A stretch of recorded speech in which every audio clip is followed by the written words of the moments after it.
Fala rapaziada, meu nome é Vitor e hoje eu trago aí pra vocês mais um pré-jogo Fluminense e Cruzeiro, válido aí pelas oitavas de final da Copa do Brasil, jogo muito importante, vale uma grana maneira, não será jogo único, ainda jogaremos fora de casa, porém é muito importante que a gente faça hoje um bom placar para que a decisão final lá no Mineirão seja mais tranquila. Antes de eu falar um pouco sobre a partida, eu queria apresentar um aplicativo para vocês, o nome dele é OneFootball, um aplicativo completo e perfeito para quem quer ficar por dentro de tudo que acontece no mundo da bola. Ele avisa sobre jogos, notícias, curiosidades, muita coisa legal aí, e o melhor disso tudo é que ele é 100% gratuito, então já clica no primeiro link aí da descrição, você vai estar ajudando demais o canal e não vai ficar de fora de nada que acontece. Rapaziada, o último confronto aí do Fluminense ocorreu contra o Botafogo, eu até fiquei de trazer aqui uma live para vocês pós-jogo, eu sempre costumo fazer, né, fico resenhando aqui com vocês, troco uma ideia assim que os jogos acabam, porém não pude comparecer ao jogo e no momento que ele estava acontecendo eu estava trabalhando, portanto não consegui assistir, seria inviável para mim estar fazendo uma live aqui e falar sobre o jogo, sendo que eu nem tinha assistido o jogo. Depois eu dei uma olhada nos melhores momentos, até assisti um pouco do VT e cheguei à conclusão que realmente o Fluminense foi superior na partida, porém, mesmo assim, perdeu o jogo. Uma coisa que eu mais vi as pessoas comentarem foi sobre o meio-campo, né? A gente estava aí com dois desfalques, né? Bruno Silva e o Ayrton. O meio-campo veio completamente diferente, desentrosado. A gente jamais tinha visto esse trio no meio-campo de titular e, pelo incrível que pareça, por mais que as pessoas tenham ficado um pouco com medo ali pelo fato da gente não estar muito forte defensivamente, ofensivamente, por outro lado, ficou um time melhor, com muito mais oportunidades, um time que conseguiu quebrar a defesa, que era aí uma dificuldade pro Fluminense. O Fluminense, quando estava jogando com o Bruno Silva, Ayrton e Ganso ali no meio, era muito difícil estar quebrando esse sistema de defesa dos times que vinham mais retrancados contra a gente. A maioria dos times, na verdade, que a gente jogou contra até agora vieram retrancados, foram poucos os times que vieram pra cima. Quando vieram, o Fluminense conseguiu fazer gol, conseguiu partir pra cima e jogou até melhor. E a gente viu em jogos da Sul-Americana, em jogos da Copa do Brasil, por exemplo, que os times vieram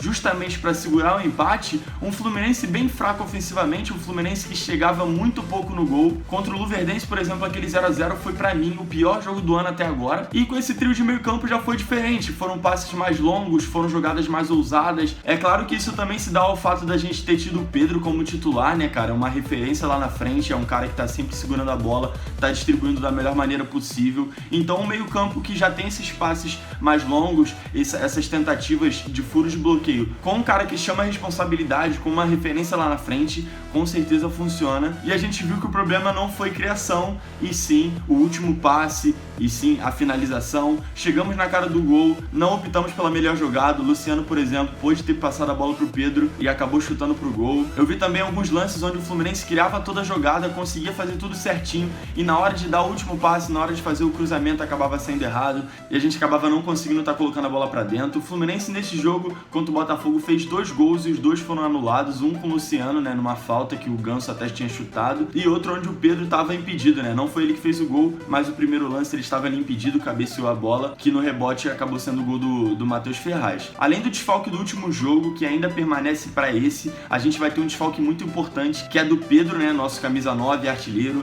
nossa referência lá na frente, como eu acabei de falar aqui, que foi muito importante. Não poderemos contar com ele. No jogo contra o Botafogo teve um lance ali que ele foi dar uma bicicleta, ele acabou sentindo um pouco a coxa esquerda, sentiu ali na hora, porém continuou no jogo tranquilo, o sangue tava quente, né, acabou levando, e assim que o jogo acabou, ele voltou a sentir essas dores, né, cara. Pra não tá forçando o jogador, tendo em vista que ele tá voltando de uma lesão muito séria, o Fernando Diniz obviamente não vai estar escalando ele pro jogo de hoje, o que é muito ruim, né, tendo em vista que o meio campo permanecerá o mesmo e vai estar faltando esse cara lá na frente como referência. O meio campo não só vai continuar o mesmo com Daniel, Alan e Ganso, como terá ainda mais um, cara. Tendo em vista essa falta do Pedro lá na frente, ao invés de estar colocando 3 no ataque, o Fernando Diniz vai estar optando por estar colocando 4 no meio campo e apenas o Luciano e o Johnny lá na frente. O Johnny também será esse cara de referência, é claro que ele não é um centroavante de ofício, ele joga mais pelas pontas. É um jogador que até então estava vindo fazendo esse papel quando o Pedro não estava presente e não estava deixando a desejar, até que estava fazendo um bom trabalho. Sendo assim, a provável escalação para o jogo de hoje é Rodolfo no gol, Gilberto na direita,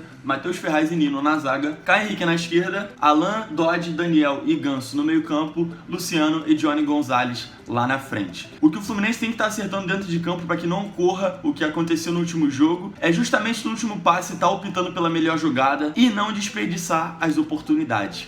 Rapaziada, desde o início do ano eu venho falando aqui E um dos maiores problemas do Fluminense, além de furar o bloqueio, quando os times vinham retrancado, era justamente essa questão de finalização, era justamente essa questão de não aproveitar as oportunidades. E o problema nem chegava a ser esse último passe, até que o Fluminense acertava sim esse último passe. Uma vez ou outra o Everaldo deixava de tocar uma bola e acabava chutando, uma vez ou outra o Luciano também fazia isso, mas a gente via muito mais o erro na finalização em si do que no último passe. É claro que esse último passe, esses erros, né, que estão acontecendo, que aconteceram contra o Botafogo, se dá também ao fato de estar faltando esse entrosamento entre os jogadores, como tá tendo bastante alterações no time titular, é volta de Pedro, é volta de Ganso, é dois volantes no meio que estavam sendo titulares absolutos que não estão jogando.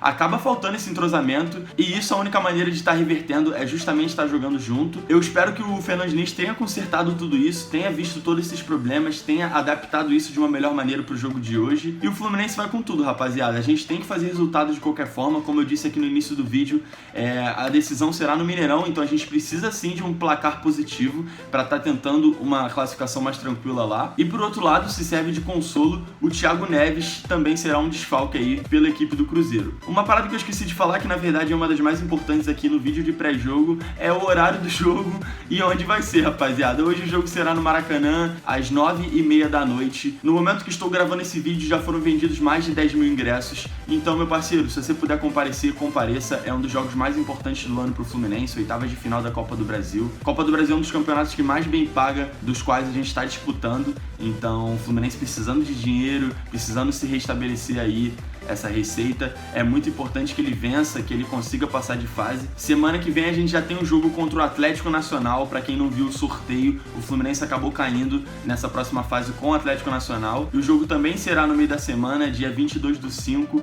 lá no Maracanã, rapaziada. Decisão também fora de casa. O Fluminense, além da sorte, né, que ele está tendo com os times que ele está sorteando, ainda tem essa questão de estar jogando os jogos de decisão fora de casa, né, rapaziada? Muita sorte, para não dizer outra coisa. O Atlético Nacional até que não vem numa fase tão boa assim, rapaziada. Inclusive, a gente tava vendo ali no Twitter torcedores do Fluminense com medo de enfrentar o Atlético Nacional e torcedores do Atlético Nacional com medo de enfrentar o Fluminense, cara. Ou seja, na minha opinião, será um jogo equilibrado, né, tendo em vista que nenhum dos dois times está vindo tão bem assim. O Fluminense, apesar de estar jogando bem, apesar de estar vindo bem, não tá conseguindo resultados, então, tipo, é algo que não adianta tanta coisa. Joga bem, tem suas jogadas, tem suas estratégias, aí chega na hora de vencer, não vence, que é o mais importante, né, rapaziada? Mas eu confesso que prefiro ver um time que joga bem e não consegue resultado do que um time que joga mal e acaba conseguindo uma vez ou outra, rapaziada. Porque o time que joga bem, ele tem uma tendência de estar melhorando justamente esses defeitos, consertando uma coisa ou outra, mas o time que joga mal, ele depende muitas vezes da sorte, depende muitas vezes de determinados acontecimentos dos jogos. Ano passado, por exemplo, na quarta rodada, a gente tinha mais pontos no Campeonato Brasileiro, mas ao mesmo tempo teve a maior greve da história do Fluminense, sem vitória, sem fazer gol no Campeonato Brasileiro. A gente nem sequer conseguia fazer gol, rapaziada. Contanto que o Fernando Diniz consiga consertar esses pequenos defeitos que estão nos custando as vitórias, eu acho que o Fluminense consegue sim ser muito forte para estar tentando algo maior esse ano. Agora, pegando rapidão aqui aquelas notícias do Fluminense, só para deixar vocês atualizados,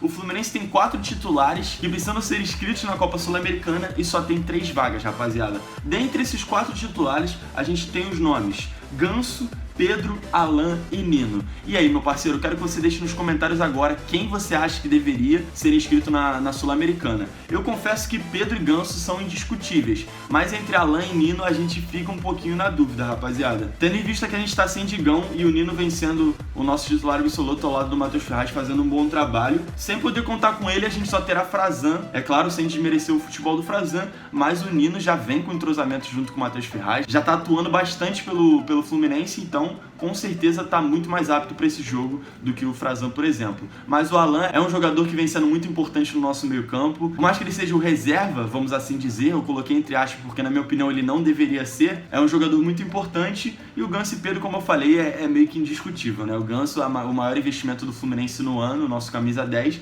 e o Pedro, nosso artilheiro, camisa 9, titular absoluto. Deixa aí nos comentários, mano, porque eu confesso pra vocês que fica até difícil eu dar uma opinião sobre quem eu colocaria. Outro detalhe importante sobre o jogo de hoje é que os ingressos estão a partir de R$10 a meia no setor leste superior. Ou seja, nem desculpa de dinheiro você vai poder dar hoje, meu parceiro. Se tiver a possibilidade de comparecer, não pense duas vezes, compareça. Eu tenho certeza que se você não for, você vai se arrepender. Hoje poderei ir no jogo, terá vlog aqui no canal, provavelmente eu trarei a live pós-jogo também, então já fica ligado, já ativa o sininho, já se inscreva no canal se não for inscrito. Deixa esse like, por favor, mano, nesse pré-jogo. Eu vi que a média de like aqui no pré-jogo chega a ser inferior dos outros vídeos, eu acho que vocês sempre acabam esquecendo, como eu falo muita coisa, eu trago muita notícia e tal, vocês acabam fechando o vídeo sem deixar, então, meu parceiro, não esquece, mano, desce aí, deixa esse like pra dar uma moral. E é isso, rapaziada, a gente se vê no Maracanã. Eu espero um resultado positivo do Fluminense hoje e que a gente acerte o que a gente errou no último jogo. Tamo junto, é nóis.